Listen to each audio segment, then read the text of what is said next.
Yes Rajesh ji से बात हो रही है? जी, बात कर रहा हूँ। कौन बात कर रहे हैं आप? एक्स कंपनी से बात कर रहा था। आपने लोन लिया हुआ है, पेमेंट नहीं कर रहे हैं आप?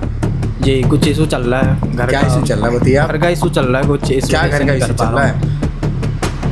थोड़ा एक्सपेंस ज़्यादा हो गया घर का, इसी वजह से नहीं कर पा रहा हूँ लोन की पेमेंट। अच्छा, 1.5 साल हो गए हैं, 1.5 साल से घर का एक्सपेंस ही ज़्यादा हो रहा है? जी बिल्कुल। क्या एक्सपेंस ज़्यादा हो रहा है ये तो बताइए। पहले जो मेरी जॉब थी वो छूट चुकी थी, ठीक है। मैं बिल्कुल छूट दूसरा गई जॉब ज्वाइन करा तो वहाँ थोड़ी सैलरी वैसी थी नहीं, ठीक है। अच्छा, जिससे घर का गुजारा भी हो जाए और लोन पेमेंट भी कर दूँ, यहाँ वहाँ कर्ज वर्ज दे दूँ, तो उतना मैनेज नहीं हो पा रहा इस सैलरी में, ठीक है। तो सर पार्ट पेमेंट भी तो कर सकते हैं हम। फुल अमाउंट थोड़ा मांग रहे हैं आपसे। आप अपने खर्चे भी चला रहे होंगे, घर के खर्चे भी चला रहे होंगे। बिल्कुल, अपना पार्ट खाना पेमेंट कर पीना देता, रहना बिल्कुल कर देता, सारी पार्ट चीज़ें चल रहा है ना साथ साथ। बिल्कुल बिल्कुल। तो हम तो ना कह रहे फुल अमाउंट कर दो आप। पार्ट पेमेंट कर देता, बिल्कुल बात सही है, लेकिन घर का एक्सपेंस इतना है और बाकी का मेरा जो है तो मतलब सर कुछ कहीं ना बच नहीं कहीं पा रहा है। कहीं ना कहीं आपको गुंजाइश तो करनी पड़ेगी ना। घर के वो खर्चे बात सही अपने। है, आने वाले टाइम में करूंगा। सर आने वाले टाइम में आपने पीछे भी 7 डेट दे रखी है, ठीक है। आने वाला टाइम आता वो ही मुझे रहेगा, पता है, पेमेंट मैंने नहीं होगी काफी बार आपसे। डेट दी है, मुझे पता है। तो फिर तो किस बिहार पे किसी बेस पे आपने डेट दी होगी ना। तो लोन भी किसी बिहार पे ही लिया था आपने। आपकी जॉब चलेगी, फिर आपने दूसरी जॉब पकड़ी, वहाँ आपकी सैलरी कम थी, तो ये सर पूरी ज़िंदगी चलता रहेगा, ठीक है। पूरी जिंदगी नहीं चलेगा, आने वाले तो सर टाइम पूरी ज़िंदगी चल रहा है, 1.5 साल हो गए, 1.5 साल से पेमेंट तो हो नहीं रही है। 1-2 महीने में करूंगा मैं पेमेंट। अरे सर 1-2 महीने फिर वही 1-2 महीने मैं कह रहा हूँ, 1-2 महीने में कर देना, ठीक है। मैं आपको पूरा अमाउंट नहीं मांग रहा, कुछ पार्ट अमाउंट तो कीजिए इस महीने। इस महीने हो जाएगी पार्ट पेमेंट कर दूंगा। कब होगी इस महीने पार्ट पेमेंट? मंथ एंड से पहले कर दूंगा। अरे सर मंथ एंड का समय तो होना है, 5 तारीख डेट है, मंथ एंड का समय लो, पूरा महीना निकाल दोगे, फिर दूसरे एजेंट पे कॉल जाएगी, दूसरे एलोकेशन हो जाएगी, फिर दोबारा उससे मंथ एंड का समय लेना, फिर 2 महीने ऐसे निकल जाएंगे। ऐसी कोई बात नहीं है। आज कितना तारीख है? आज कितनी तारीख? 5 तारीख बोलता रहा हूँ, 5 तारीख आज। 5 तारीख है। हाँ, तो आज तो नहीं हो पाएगी ये पेमेंट। आज ही कहीं रहा मैं, परसों कीजिए आप। परसों नहीं, 10 तारीख तक करवा दूंगा। चलिए। 10 तारीख कितना अमाउंट कराएंगे आप? कितना अमाउंट हो चुका है? अमाउंट तो आपका हो चुका है 40,86,256 रुपये। अच्छा ठीक है, कुछ पार्ट पेमेंट करवा दूंगा मैं, जैसे ही कितना कराएंगे पार्ट पेमेंट? वही तो पूछ रहा है, अमाउंट भी तो होती है, कितना कराऊंगा मैं? वो अभी कंफर्म नहीं बता तो सकता। सर जब आपको अमाउंट कंफर्म नहीं है तो अमाउंट क्या ही कराएंगे फिर आप? घर के खर्चे अलग है। तो वही तो कह रहा हूँ, वही तो कह रहा हूँ, 10 तारीख कॉल करेंगे, आप कहेंगे अमाउंट हुआ नहीं, मेरे से अरेंज नहीं हुआ। बस मैं फिर क्या वही कहानी पार्ट चलती पेमेंट रहेगी करवा फिर। दूंगा तो करवा दूंगा। जितना होगा जब करवा तो आपको दूंगा। अमाउंट ही नहीं पता कितना बचेगा आपके पास, कहाँ से आएगा और कहाँ करवाओगे आप, तो कहाँ से करवाओगे आप? करवा दूंगा। जब आपको पार्ट पेमेंट amount जब पता है बोल रहा आपको हूँ मैं कितना? करवा दूंगा तो करवा अरे, दूंगा। मैं आपसे वही तो पूछ रहा हूँ, मैं आपसे कुछ और तो नहीं पूछा कितना करवाओगे? चलिए मिनिमम कितना करवाना पड़ेगा? 5,000 रुपये।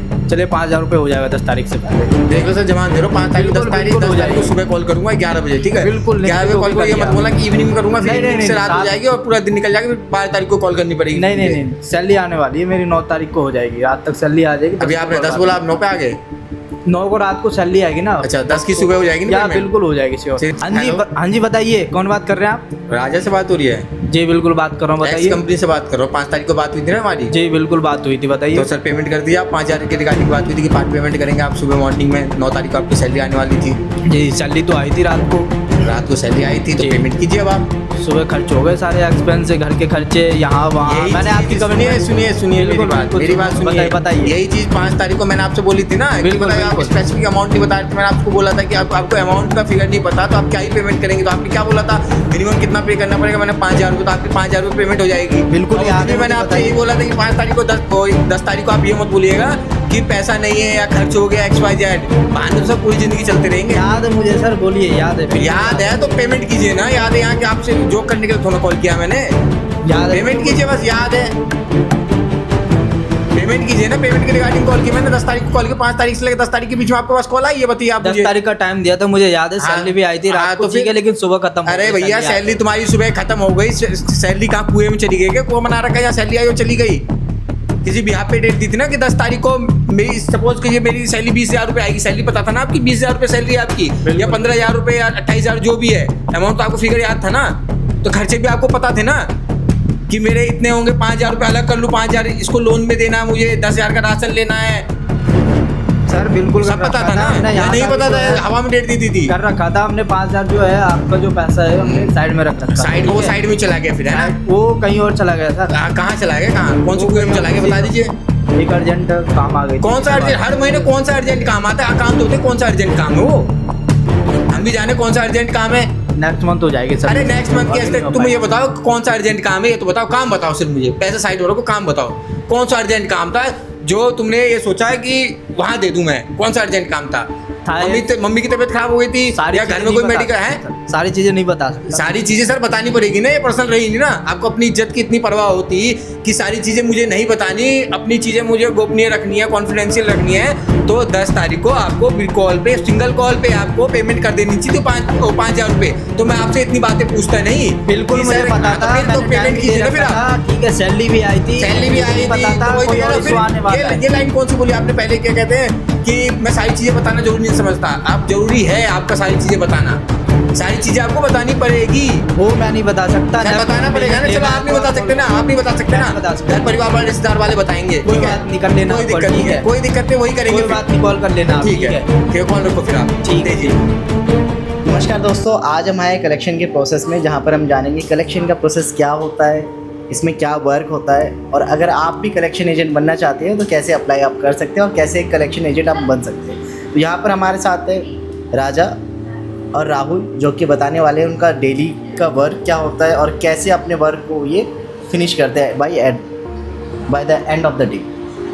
तो राजा जी, सबसे पहले मैं आपसे जानना चाहूँगा, क्या आप अपनी भूमिका को संक्षेप में बता सकते हैं या समझा सकते हैं हमें?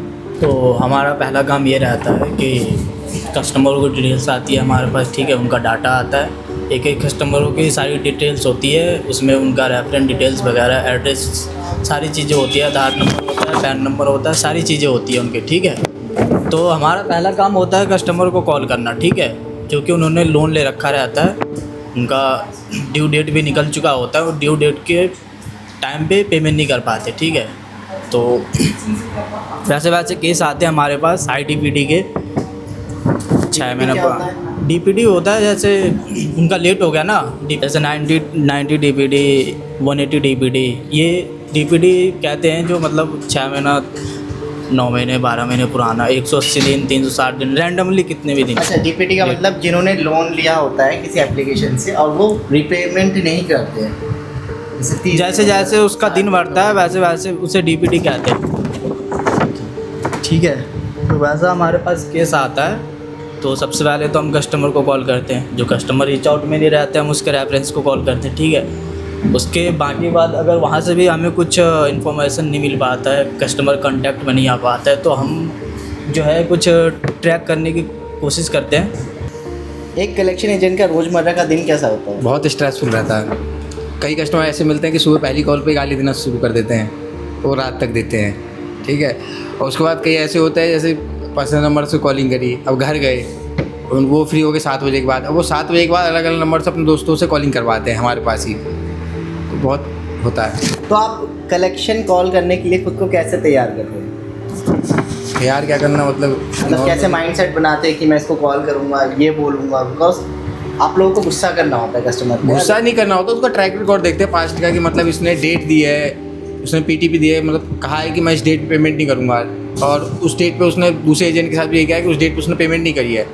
जब उसने उसको गोली दिया तो यहाँ भी देगा, तो उस हिसाब से उससे बात करते हैं। पहली डेट तो लेते हैं, जैसे सपोज करो कि हमारे पास लोकेशन आ गई, पहली कॉलिंग करी, आपने बोला कि 5 तारीख करूँगा, ठीक है, और मैं आपका वो पास्ट का ट्रैक रिकॉर्ड देखता आ रहा हूँ कि आपने पेमेंट नहीं करी है पहले भी, तो आपसे कहूँगा सर आपने पहले भी बहुत डेट दे रखी है। तो वो कहता है कि कोई कहते हैं मतलब कि पिछली बातों को छोड़िए, लेकिन इस पहले कोई प्रॉब्लम थी, इस बार नहीं होगी, इस बार तुम्हारी इस डेट पेमेंट हो जाएगी। यदि वो उस डेट पे जो हमें डेट दी गई डेट है, जो उस डेट पे नहीं करते हैं, तो जाहिर सी बातें करना पड़ता है थोड़ा, या तो वो फ़ोन नहीं उठाएगा, यदि वो फ़ोन नहीं उठाएगा तो रेफरेंस को कॉलिंग की जाती है। अच्छा, अगला प्रश्न मेरा राजा से। राजा, ग्राहक आम तौर पर लोन ना चुकाने के लिए कौन कौन से बहाने देते हैं? बहाने तो उनके पास बहुत सारी होती है, जनरली बहाने देते हैं, मतलब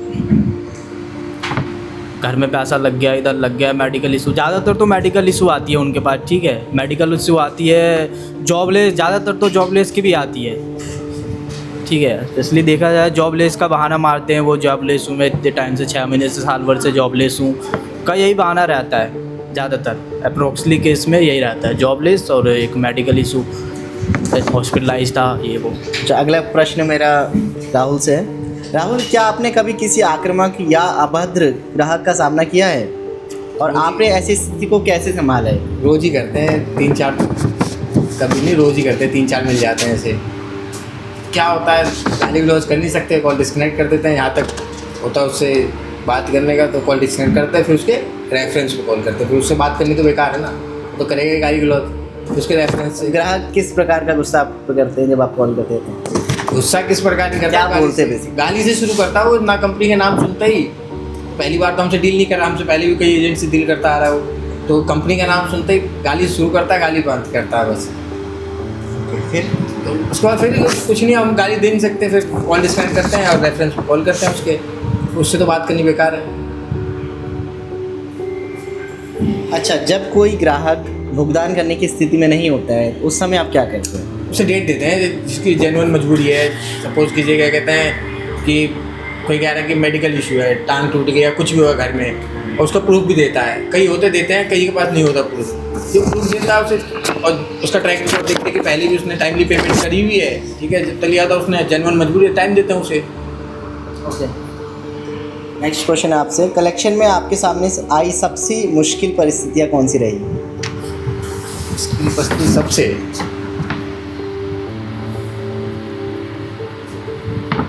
आपके सामने सबसे मुश्किल तो वही था सर, वो क्या नाम है, कौन सा अंसारी था? हाँ, ये कस्टमर था अंसारी, नाम भूल गया, अंसारी। कुछ टाइम पहले एक प्रोसेस में था, शौकीन अंसारी। क्या परिस्थिति था, क्या था? परिस्थिति कुछ नहीं थी उसमें, परिस्थिति कुछ नहीं थी, बस उसने रिकॉर्डिंग को थोड़ा एडिट करके कटर से, ऑडियो कटर से एडिट करके, तो उसने आगे मतलब आरबीआई में कहाँ उसने आरबीआई में नहीं करी थी उसने, मतलब कंपनी को मेल कर दी थी, बस यही कर रहा था, बाकी कुछ नहीं था। वो एडिट करके वो सबसे थोड़ा कठिन था हमारे लिए। वैसे तो मतलब वैसे तो रोज़ ही मिलते हैं, लेकिन वो थोड़ा ऐसा था। इसलिए आते रहते कस्टमर, लेकिन वो कुछ ज़्यादा मतलब अभी पड़ गया था हम लोगों से ना। आप खुल के बताइए हुआ क्या था, या फिर ऐसे कोई कस्टमर के बारे में बताइए जहाँ पे सबसे ज़्यादा प्रॉब्लम आपको फेस करनी पड़ी, कस्टमर ने आपको बहुत ज़्यादा सुनाया हो, बहुत ज़्यादा कस्टमर था बस वही। सुनाया नहीं, सुनाता तो कोई नहीं है, सुनाना क्या, वो गाली से शुरुआत करता है, कॉल डिस्कनेक्ट कर देते हैं, उसका रेफरेंस को हम सुनाते हैं, तो सुनाने वाली बात नहीं है, वो तो कॉल डिस्कनेक्ट करते हैं, सुनाने वाली वो नहीं है कुछ। वो होता है कि कस्टमर कभी कभी अपनी गलती निकालता, वो अब हमें तो 100-150 कस्टमर से रोज़ डील करनी होती है, उसे तो एक ही एजेंट से डील करनी होती है, तो कभी कभी ऐसा होता है कि सामने वाला काफ़ी समझदार होता है, तो वो चाहता है कि इसके मुंह से कुछ गलत निकलवाऊँ या हेल्पर करूँ इसे, तो कभी कभी ऐसा हो जाता तो रिकॉर्डिंग आए कंपनी को कर देता है, सेंड कर देता है मेल करके कि वो सुनिएगा।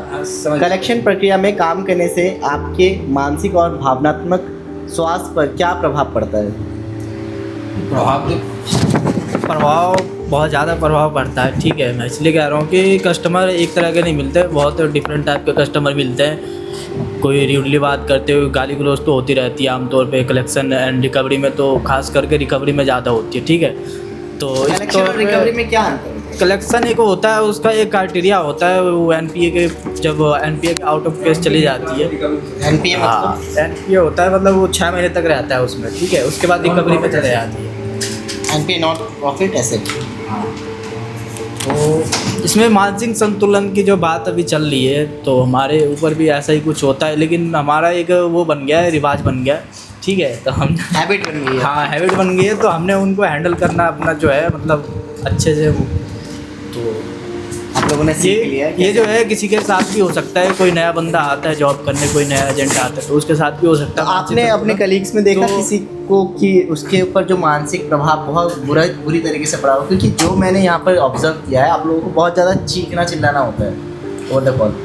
हाँ मैंने तो देखा है, मैंने फेस करा है। दोस्तों अभी हमने देखा एक एक्ट जिसमें एक रिकवरी एजेंट कस्टमर को कॉल करता है और कैसे कॉन्वर्सेशन हुआ आपने भी देखा। तो आइए अब जानते हैं, जब कस्टमर्स पेमेंट नहीं करते हैं तो क्या ऑल्टरनेट सॉल्यूशंस होते हैं रिकवरी एजेंट्स के पास, और क्या क्या थ्रेट देते हैं कस्टमर्स को कि कस्टमर मजबूर हो जाता है पेमेंट करने के लिए। राजा जी और राहुल जी प्लीज़ बताइए क्या क्या थ्रेट दिया जाता है एजेंट के द्वारा? थ्रेट तो यही होता है, जो जिस कस्टमर को शर्म होगी थोड़ी सी भी, जेन्युइन मजबूरी तो अलग चीज़ होगी, जेन्युइन मजबूरी है तो समझ में आ जाता है कि जेन्युइन मजबूरी है। जैसे कि कस्टमर था, उसकी सैलरी आई थी, अभी जो जिनसे बात हो रही थी, अभी सैलरी आई तो खाली उसकी जेन्युइन मजबूरी नहीं थी, ठीक है, लेकिन थोड़ा बहुत लगा कि फैमिली वाला है, ठीक है, तो ये खुद से अपने ऊपर बात आएगी तो ये झेल लेगा, इसे जितना मुझे सुना दो, कुछ भी कर लो, ये पेमेंट नहीं करेगा। लेकिन यही चीज़ इसके रिश्तेदारों या रेफरेंस पर कॉल गई तो शर्म वाला वो कर देगा, बैक कॉल कर देगा, डेट देगा, एक उस डेट पे नहीं कहीं से अरेंज करेगा, किसी से उधार लेगा, किसी से करेगा, दे देगा, ठीक है, तो रेफरेंस को भरना बहुत जरूरी होता है, भरना होता है, उसे सुनाना बहुत जरूरी होता है। अच्छा, कई बार ये भी देखा जाता है, जैसे मूवीज में दिखाया जाता है कि पिक्चर्स को मॉड भी किया जाता है। हाँ, किया जाता है। पिक्चर्स को मॉड करके उनके वो रिलेटिव एथिकल नहीं है, लेकिन किया जाता है कि आइकॉन ऐप के थ्रू कस्टमर के नंबर से उसकी प्रोफाइल खुल जाती है, कहाँ कहाँ अवेलेबल है, फेसबुक या क्या कहते हैं टेलीग्राम, इंस्टाग्राम, सारी आईडी शो हो जाती है कि इस आईडी पे है, इस नंबर से।